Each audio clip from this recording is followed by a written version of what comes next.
এই মুহূর্তের এক ব্রেকিং নিউজ, আরও বেশ কিছু ট্রেন মাঝপথে বাতিল সহ বেশ কিছু ট্রেনের সময়সূচি পরিবর্তন করেছে উত্তর পূর্ব সীমান্ত রেলের লামডিং ডিভিশন। সোমবার রাত 11টায় জারি করা এক নির্দেশিকায় 3টি ট্রেন মাঝপথে বাতিল এবং 3টি ট্রেনের সময়সূচি পরিবর্তন করেছে উত্তর পূর্ব সীমান্ত রেলের লামডিং ডিভিশন। মাঝপথের বাতিল করা ট্রেনগুলো হচ্ছে 7 জুলাই ডিব্রুগড় থেকে আগরতলার উদ্দেশ্যে যাত্রা করা 15625 ডিব্রুগড় আগরতলা এক্সপ্রেস লামডিং স্টেশনে করা হয়েছে বাতিল।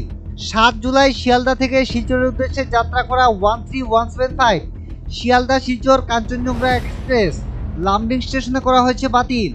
8 জুলাই সাবরুম থেকে শিয়ালদার উদ্দেশ্যে যাত্রা করা 13174 সাবরুম শিয়ালদা কাঞ্চনজঙ্ঘা এক্সপ্রেস লামডিং স্টেশনে করা হয়েছে বাতিল।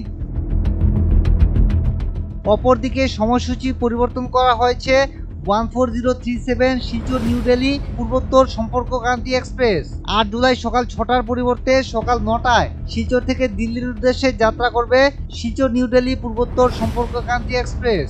12516 শিলচর কোইম্বাটোর এক্সপ্রেস 8 জুলাই রাত 9টা 30-এর পরিবর্তে 9 জুলাই ভোর 5টায় শিলচর থেকে যাত্রা করবে এবং আগরতলা এসএমবিটি বেঙ্গালুরু হামসফর এক্সপ্রেস 8 জুলাই ভোর 5টা 30-এর পরিবর্তে রাত 11টা 30-এ যাত্রা করবে।